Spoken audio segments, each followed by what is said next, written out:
याचा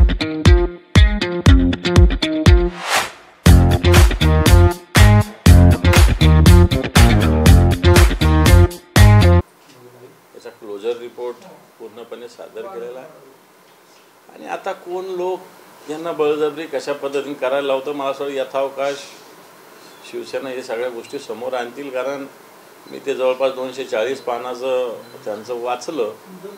अतिशय पूर्वग्रह दूषितपणे त्याच्यातल्या काही गोष्टी लिहिलेल्या आहेत आणि मला असं वाटतं हे सुस्पष्टपणे न्यायालयाच्या निदर्शनास आलं असेल किंवा येईल आणि त्याच्यामुळं हे राजकारण म्हणून बदनामी म्हणून ह्या गोष्टी केल्या जात आहेत.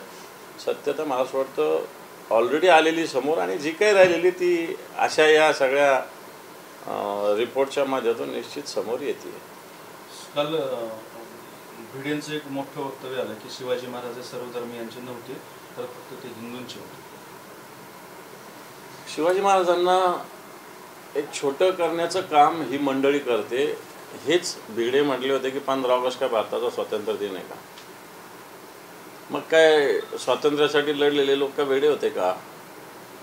आणि शिवाजी महाराज हिंदूंचे होते. हिंदवी स्वराज्य त्यांनी म्हटलेलं आहे, हिंदू स्वराज्य नाही, हिंदवी स्वराज्य म्हटलेलं आहे त्यांनी. हिंदवी स्वराज्य स्थापनेचं त्यांचं उद्दिष्ट होतं, ते त्यांनी सफल केलं आहे. जर त्यांना म्हणायचं असं ते हिंदू स्वराज्य म्हणू शकले असते, पण त्यांनी हिंदवी म्हटलेलं आहे. हिंदवीची व्याख्या ही व्यापक आहे.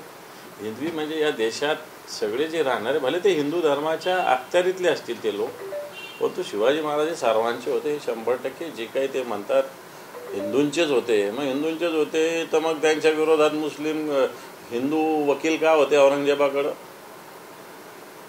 हिंदू वकील का होते त्यांच्या विरोधात? त्यांच्या बाजूनं त्यांच्या तोफखान्याचे प्रमुख त्यांच्या सैन्याचे मुस्लिम का होते? याचंही उत्तर आपल्याला शोधावं लागेल. कुराणाची प्रत कुठं सापडली तर ती मस्जिदमध्ये नेऊन ठेवा असा सैनिकांना आदेश का त्याने दिला होता?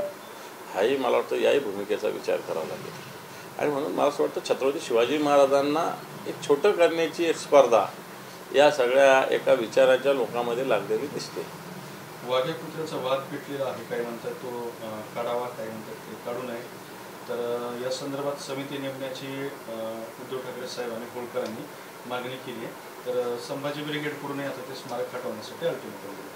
हे पण या सगळ्या गोष्टी जुन्या आहेत. याच्याविषयी तुम्ही आणि मी काही बोलू शकत नाही. उगाच कोणी सांगितलं म्हणून मी बोलणं, कोणी सांगितलं म्हणून मी ऐकणं, याला काही अर्थ नाही. निश्चित ऐतिहासिक पुरावे, इतिहास अभ्यासक यांची समिती असावी, त्यांना निर्णय घेऊन द्यावा. मला वाटतं याच्यात राजकीय प्रकारचं कोणी भानगडीत पडू नये. 26व्या घटनादुरुस्तीनुसार संसदेला संविधानात बदल करण्याचे अधिकार विधानसभेतील भाषणात मुख्यमंत्र्यांनी फडणवीसांना माहिती दिली. तर 26व्या घटनादुरुस्तीत संविधानातील कलम बदलण्याचे संसदेला अधिकार आहे असे ते म्हणतात. संविधान बदलायचे अधिकार नाही. संविधानात बदल, संविधानात पण बदल नाही. संविधानाचे जे काही कलम असतील, जे आता कालानुरूप त्याच्यात बदल आवश्यक असतील, जसं आता 73व्या 74व्या घटनादुरुस्ती स्थानिक स्वराज्य संस्था याचं झालं. पक्षांतराचं मला वाटतं 52वी घटनादुरुस्ती ही झाली. कारण आयाराम गयाराम ज्यावेळेस 3 वेळेस एक कोण गयाराम का आयाराम हरियाणाचा त्यांनी पक्ष बदलला, त्यावेळेस अशा घटनादुरुस्तीची आवश्यकता वाटली आणि मला वाटतं घटनादुरुस्ती झाली. ठीक आहे, त्याची कशी वाट लावली यांनी हा वेगळा मुद्दा आहे. परंतु घटनेत बदल करण्याचा कोणताही अधिकार नाही. घटनेच्या काही कलमात कालानुरूप बदल करण्याचा अधिकार आहे. 106 दुरुस्ती आत्ता पण झालेल्या आहे.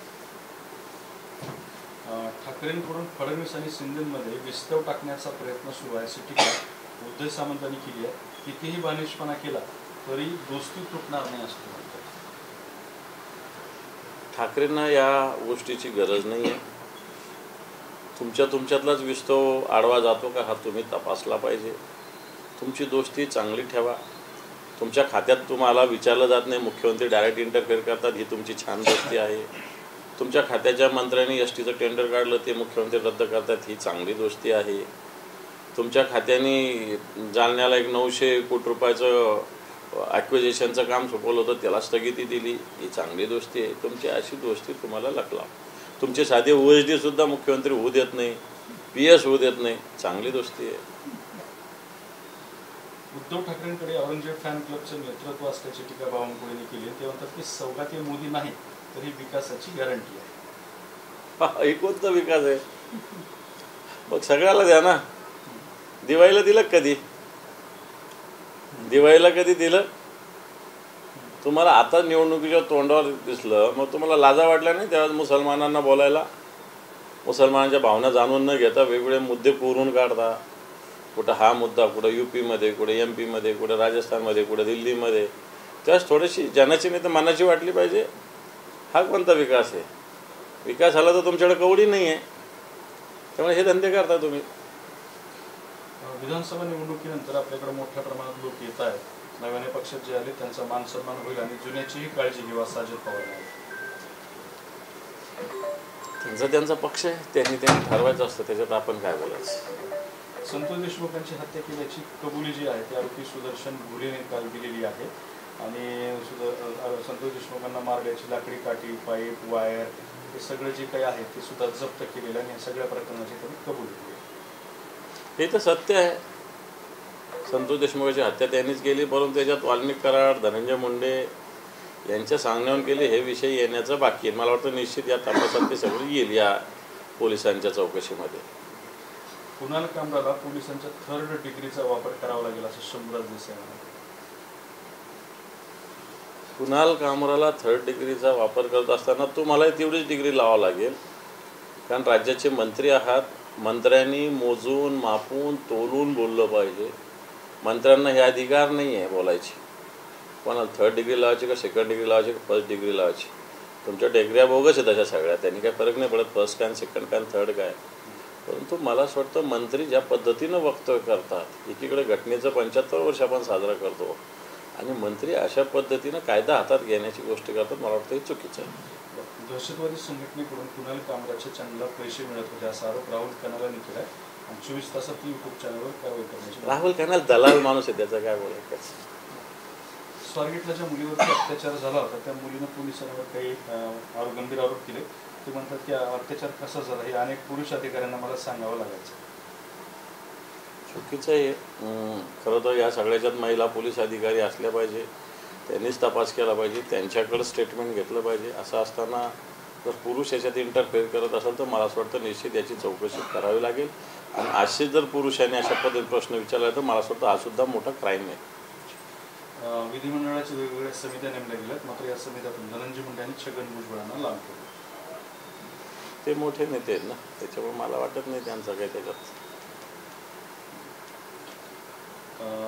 दुसरं, सुनील तटकरे यांनी विधानसभा निवडणुकीत स्नेहल जगताप यांना मदत केली होती. या मदतीची परतफेड म्हणूनच राष्ट्रवादी पक्षप्रवेश झाला असं भरत गोपाने म्हणाले.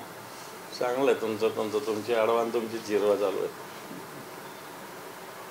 हक्कभंग समितीकडून आजच सुषमा अंधारे आणि कुणाल कामरा यांना खुलासा करण्याबाबत नोटीस देण्याची शक्यता.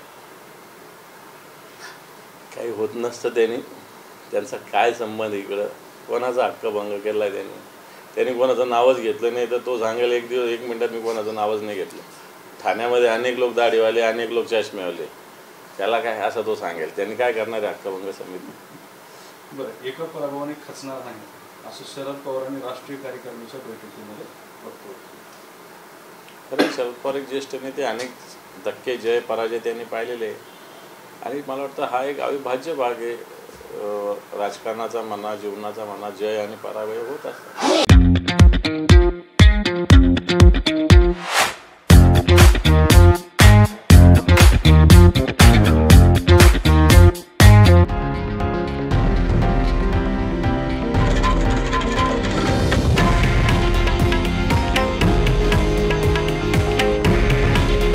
हे आहे देशातील नंबर 1 न्यूज नेटवर्क आणि आपण पाहत आहात TV9 मराठी. काळजी तुमची, हित महाराष्ट्राचं.